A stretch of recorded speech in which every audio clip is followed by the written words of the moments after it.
Petite vidéo pour parler de la rente passive, vous savez, sur internet. L'indépendance financière, la rente passive, la machine à cash et tout le bordel là. Et ce que je constate, c'est que faire des rentes passives, ça demande un sacré paquet de boulot. Et je vois pas où est le mot passif en fait. En fait, dans la rente passive, dans l'indépendance financière, dans gagner de l'argent en dormant et tout le bazar, soit je me débrouille mal, ou soit on est en train de nous vendre une réalité un peu fictive. Parce que je vois de la rente active et donc ça demande beaucoup de boulot, que ce soit les portefeuilles boursiers, que ce soit de l'immobilier, avec la paperasse. Si on veut du rendement, on fait de la loc saisonnière, donc là il y a des entrées et sorties, il faut nettoyer, enfin ça devient une vraie activité de service. Si on fait des opérations immobilières, genre de la découpe, là il y a à nouveau de la paperasse, des lawyers et tout le bazar. Si on fait de la loc, vous savez, on prend un T6 et on le transforme ça en petit studio à l'intérieur même, sans réallouer le bien. Bon là c'est pareil, de la colocation, j'étais en train de chercher le terme, donc la coloc pareil, c'est du boulot à mettre en œuvre, c'est vraiment une activité pas à temps plein, mais voilà, ça demande de sacrées compétences, il faut faire intervenir tout un tas de personnes, même en étant chef d'orchestre et en se plongeant pas dans les tâches manuelles. Voilà, après, qu'est-ce qu'il y a comme rente? Il y a business online, la rente passive en business online, laissez-moi rire. Ouais, ça fait 10 ans, 15 ans que je fais ça, j'ai pas bien... Alors, ou encore une fois, soit je me démerde très très mal, mais dès qu'on veut commencer à gagner, je sais pas, 5, 10 000, 20 000 par mois dans le business online, il y a des forces de frottement. Je parle net dans la poche, hein, je parle pas du chiffre d'affaires ou de la marge comme on fait en France, et puis après on se prend 60% d'impôts et il reste pas grand chose. Donc toujours comparer le nombre d'heures travaillées par rapport au net dépensable, au net en euros ou en dollars dépensables. Donc après dans les autres options pour être rentier, on a quoi? Acheter un McDo, mais enfin le McDo il faut avoir des ressources humaines, il faut s'y connaître, c'est pareil, il faut se plonger dedans, il faut monter les dossiers, il faut pas se faire enfumer. Je parle de McDo peut-être pas, mais il y a tout un tas de chaînes qui enfument avec des emplacements qui sont plus ou moins bons. Il y a les cash machines, genre lavage automatique, lavage de bagnole, etc. Mais là aussi, puis si on prend un manager, si on en prend plusieurs, on en prend un emprunt bancaire, on prend un manager, le manager il saute, à un moment ou l'autre il se barre, donc c'est pareil, enfin il y a des ressources humaines qui bougent tout le temps. Moi tout ça me laisse perplexe, parce qu'aujourd'hui notre génération elle a pas moyen de faire de la rente, puisque les taux d'intérêt sont artificiellement bas avec les banques centrales, et en réalité les taux d'intérêt réels, une fois qu'on déflate de l'inflation, dans de nombreux pays sont encore négatifs, ou alors ils sont ric-rac, ils sont à zéro. Donc grosso modo on achète une obligation juste pour pas se faire baiser avec l'inflation, mais c'est tout quoi, donc on gagne pas, donc on n'est pas rentier en fait, on gagne zéro. Donc ça nous force à aller vers des placements où il est nécessaire d'être pour trouver du rendement, d'avoir une activité, donc il est nécessaire d'être actif. Mais au-delà du temps à dépenser pour mettre en place ces placements, il y a aussi le fait qu'ils sont tous imparfaits, c'est-à-dire qu'ils ont tous des chocs de volatilité, ils peuvent tous perdre. Que ce soit des placements un peu entreprise, un peu franchise, comme McDo et compagnie, ou pizza, et à chaque instant on peut se taper une récession économique, et je connais pas les chiffres en période de récession économique pour ce type de placement, mais voilà, il peut y avoir soit une désaffection touristique, une désaffection du quartier, ou carrément des modifications de taxes qui foutent en l'air le placement, ou alors des problèmes de personnes à l'intérieur. Et puis en plus il y a un risque juridique perpétuel dans ce type de placement. Si vous prenez les dividendes, vous avez 3 stratégies grosso modo sur les dividendes. Vous avez les cours qui accélèrent. C'est-à-dire les entreprises d'année en année augmentent la taille de leurs gains, donc ils distribuent de plus en plus de dividendes. Donc le but c'est de faire à la Warren Buffett, de porter sur 10 ou 20 ans. Le souci de ça, c'est que en fait les marchés sont tellement surévalués aujourd'hui qu'il n'y a plus option. Enfin, il faut attendre 15 ans avant d'avoir un super dividende avec la hausse, et à mon avis la visibilité économique, ça va faire bientôt 8 ans, plus de 8 ans qu'on a de la croissance économique, on va se taper un crack pour l'année prochaine. Donc on n'a pas 8 ans ou 10 ans devant nous. Voilà, les ratios de survalorisation sur un niveau historique, on est quasiment revenu au niveau de l'an 2000, donc la bulle d'internet. Donc on peut pas mettre en œuvre une stratégie de dividende sur l'accélération des gains des boîtes, c'est pas possible, enfin à moins d'être suicidaire.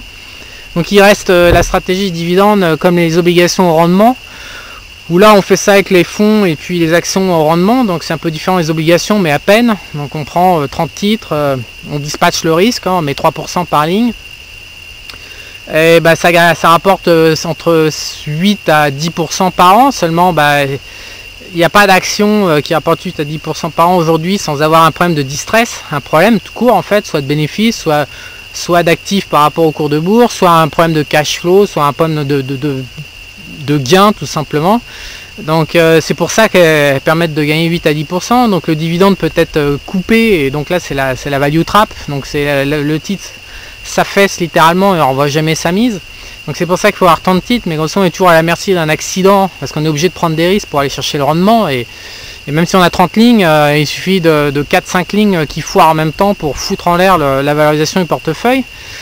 Donc il n'y a pas, et puis dans l'immobilier, il y a tout ce que vous savez, il y a l'aspect fiscal, il y a la vacancy quand on ne trouve plus de locataires, il y a combien de personnes, combien d'entre vous m'avez écrit pour me dire que les biens en location saisonnière que vous aviez achetés, les zones touristiques sont passées de mode et vous l'avez un peu dans le cul. Je pense à tous ceux qui ont investi au Maroc, en Tunisie, où les fréquentations touristiques se sont effondrées avec nos copains les barbus.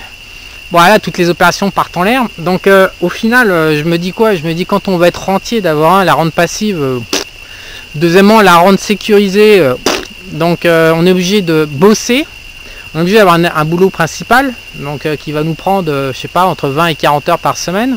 Ensuite, il faut rajouter peut-être entre 5 et 20 heures par semaine pour s'occuper de ses rentes, parce que tout demande du temps.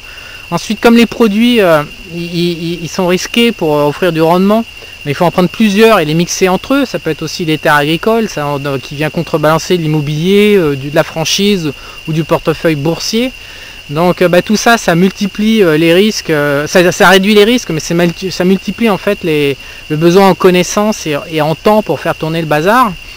Tout simplement parce que, encore une fois, si on prend qu'un portefeuille boursier ou que de l'immobilier, on se retrouve exposé au risque intrinsèque du produit. Donc je dors sur mes deux oreilles, c'est moyen à mettre en place avec une seule diversification pour obtenir de la rente. Moi je suis un peu dubitatif, et puis sinon on a le droit au placement sans risque où je dors tranquille la nuit, mais enfin ça rapporte rien et on est à la merci des banques centrales et de l'inflation qui est calculée par les politiciens, et leurs méthodes de calcul sont pour le moins on va dire volatiles, pour pas dire que c'est de l'escroquerie pure et dure. Donc je m'interroge aujourd'hui, je vis à l'étranger, donc la retraite je demande à voir, même la retraite payée par le gouvernement français ou même le gouvernement américain, on ne sait pas trop où on va, mais on a une visibilité assez faible sur la retraite. À partir du moment où on se dit bon je contribue pas à cette cause perdue qui est la France et sa comptabilité pourrave, je capitalise mon capital et je gère moi-même, mais en fait derrière le problème reste quand même assez compliqué, assez complexe. Exige beaucoup de temps, je traque tous les mois comme vous le savez, mais les heures que j'y consacre par rapport à la rentabilité. Je fais des beaux tableaux Excel, ça me laisse un peu perplexe. Je commence à me demander s'il y a vraiment, est-ce qu'il y a une solution ou pas, ou je pense qu'on a des générations dans le passé qui ont été confrontées à la guerre. C'était pas marrant non plus. On a des générations qui ont été confrontées à la famine. Nous on a l'abondance de bouffe, on n'a pas de guerre, donc on a globalement la sécurité. Le terrorisme musulman, j'y crois de moins en moins. Je pense qu'en fait c'est les mêmes qui nous taxent, qui l'organisent. On est un certain nombre sur internet à avoir passé les raisonnements. Franchement les musulmans ils ont beau dos. J'ai l'impression qu'ils sont quand même un peu utilisés pour nous taxer un peu plus. Donc de la sécurité on en a, de la bouffe on en a, mais on n'a pas la rentabilité financière. Il y a des périodes dans le passé où c'était quand même beaucoup plus simple. Je pense que c'est l'enjeu vraiment de notre génération aujourd'hui. C'est d'essayer de générer de la rente, c'est ça ce qu'il y a de plus dur. C'est là où il faut vraiment être fort. Et moi quand je regarde mon tableau Excel, vraiment je suis pas très fort, c'est la vérité. Quand je mets tout bout à bout, je consolide tous les chiffres. Enfin, je m'en sors bien, mais là où en fait, pourquoi j'ai un peu la gueule de travers, c'est en fait c'est mes heures. C'est pas tant le résultat, c'est les heures que j'y consacre qui fait que je commence à être un peu amer, parce que grosso modo je suis en train d'apercevoir que c'est un job pas à temps plein, mais c'est vraiment à mi-temps que de pouvoir générer ces rentes. C'est ça qui me laisse perplexe en fait. C'est que grosso modo on est censé bosser, bien gagner sa vie, puis placer son argent pour récupérer des rentes. Et là, se dire, bon, la vie c'est cool, mais en fait c'est pas cool, parce que je m'aperçois, bosser sur le net, quand vous bossez sur le net, si vous arrêtez de bosser, serait-ce que 6 mois, 1 an, vous êtes complètement largué, dépassé, donc ça vous met en danger immédiat, donc il faut tout le temps pédaler, parce que ça bouge vraiment très très vite. Et les rentes, s'il faut se rajouter entre 5 et 20 heures par semaine pour avoir un profil de risque acceptable et la rentabilité agréable, et la vie, elle est où la vie derrière? Combien il reste de temps, combien il reste d'heures pour avoir sa vie perso? Et au bout d'un moment, je me demande, mais quel est l'intérêt en fait? En regardant mes tableaux Excel, je me suis demandé si j'étais pas en train de devenir moi-même esclave de ma mise en place de rente. Donc moi, je suis en train d'essayer d'avoir du 12%, 15% par an, mais je m'aperçois que le temps que j'y consacre, ça devient une prison et qu'en fait, c'est probablement pas la voie. Donc si vous avez des plans à, je sais pas, à 7% par an, sans rien branler, avec un nombre d'heures et une fiscalité voilà, pris en compte, n'hésitez pas à prendre contact avec moi parce que je suis en pleine réflexion de fond sur la stratégie pour les rentes, voilà, à horizon, et puis surtout à horizon 10 ans, 15 ans, 20 ans, 30 ans. Vous êtes nombreux aussi à vous faire des shoots, voilà, comme ça, des runs qui vont durer 1, 2, 3 ans, 4 ans, mais ça m'intéresse vraiment plus aujourd'hui de recommencer tous les 3 à 5 ans à tout remettre en place sur l'organisation. C'est de la perte de temps, il faut se reformer, il faut acquérir du knowledge, des savoirs, des contacts, il faut ouvrir des comptes, des machins, des trucs, c'est un enfer. Et ça, quand on comptabilise, ça fait un énorme trou dans la comptabilité, encore une fois, effective et de la vraie productivité. Donc vraiment, je cherche des plans, moi, qui durent 10, 15, 20 ans, genre la mine de diamants. J'en suis arrivé à me dire, putain, une bonne mine de diamants, un bon champ agricole qui crache, voilà, qui a 2, 3, 4 produits pour splitter le risque. Et voilà, je me fais plus chier la couille. Mais si vous avez des plans avec une bonne visibilité à 20-25 ans, je suis preneur, et qui exige pas trop en temps de mise en œuvre et tout, je suis preneur. Donc je vous rappelle juste l'immobilier. L'immobilier c'est sympa, mais d'abord on commence à être méchamment survalué par rapport aux revenus. Je vous rappelle qu'aujourd'hui les baby boomers ont 65 ans, 60-65 ans, que les fonds de retraite sont également chargés d'immobilier comme c'est pas permis, et que les retraités vont commencer à tous demander leurs droits en masse, voilà, dans les 5 à 10 ans qui viennent. Et que pour répondre à ces besoins de financement, y compris les retraités américains qui ont une retraite privée, donc qui ont investi, il va falloir qu'ils vendent leurs actions et leur immobilier pour retirer de leur compte pour pouvoir vivre. Donc il va y avoir une sérieuse pression à la baisse sur les prix. Qui plus est, quand s'ils meurent, il va y avoir un déficit. La génération suivante des baby boomers n'existe pas, donc peut y avoir un problème dans tous les sens. Alors, les locataires ou les acheteurs de biens, une fois que les baby boomers seront morts, n'existent pas. Donc moi j'ai vraiment une gêne par rapport à l'immobilier nu traditionnel. L'immobilier en location saisonnière, voilà, on a une demande du tourisme qui est exponentielle. Je le vois ici, je suis au Costa Rica. Je sais pas si vous allez voir parce que j'ai le soleil en pleine gueule. Mais à ma grande surprise, donc j'ai démarré il y a un mois, à ma grande surprise, la moitié des clients qu'on a eu viennent du Costa Rica. J'aurais pensé que j'aurais 100% américains de canadiens.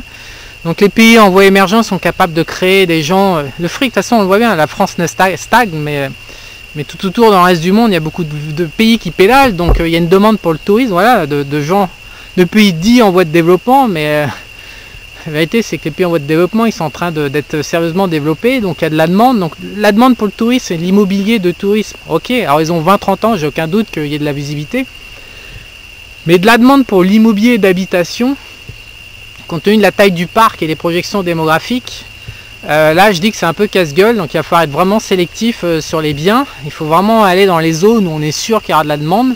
Il faut vraiment réfléchir à de la demande pas garantie, mais à la solvabilité et à l'existence tout simplement des clients, parce que les clients, encore une fois, vont disparaître dans les 15 ans. C'est prendre un emprunt immobilier sur 25 ans pour acheter l'immobilier locatif traditionnel aujourd'hui. Je trouve ça un peu suicidaire, parce que dans 25 ans les mecs ils n'existeront plus tout simplement. Je vous fais cette vidéo parce que tout simplement tous les mois je fais le bilan des portefeuilles rentiers, 9% par an, et puis je fais aussi mon bilan global mensuel de toutes mes activités pro et boulot et rente active. Alors le portefeuille rentier spécialement, celui auquel je vous donne accès, il fait son meilleur mois, il fait quasiment 1% de gain sur le mois, donc c'est probablement son plus gros mois depuis longtemps. Et puis en face, en évaluation latente, c'est le pire mois. On a pris une grosse branlée en termes d'évaluation. Alors bon, l'évaluation, on n'évalue pas son bien immobilier tous les mois, donc un capital placé comme ça vaut ce que ça vaut, mais en fait, les taux d'intérêt sont en train de remonter, la politique monétaire aux États-Unis est en train d'être normalisée, donc le 2 ans est en train d'exploser, le 10 ans remonte un peu moins vite, mais ce que ça veut dire, c'est que d'abord pour l'euro, je demande d'avoir l'euro d'ici 6 mois, puisqu'on a un écart obligataire qui commence à être... on n'a eu qu'une seule fois plus en 1999, donc on va forcément avoir un ajustement dans les 3 à 6 mois. Donc soit l'euro se prend une énorme claque de 1000 points de base, ou soit c'est le boom qui crache. Soit les États-Unis crachent, mais enfin c'est peu probable vu ce qu'ils sont en train de faire avec les Fed Funds. Donc soit le boom crash, soit donc la BCE arrête sa politique monétaire actuelle active, mais ils ont annoncé qu'ils n'arrêtaient pas. Donc si c'est pas le boom qui crache, c'est l'euro qui va cracher, parce qu'il y a forcément des actifs comme ça qui va se réajuster par rapport à l'autre.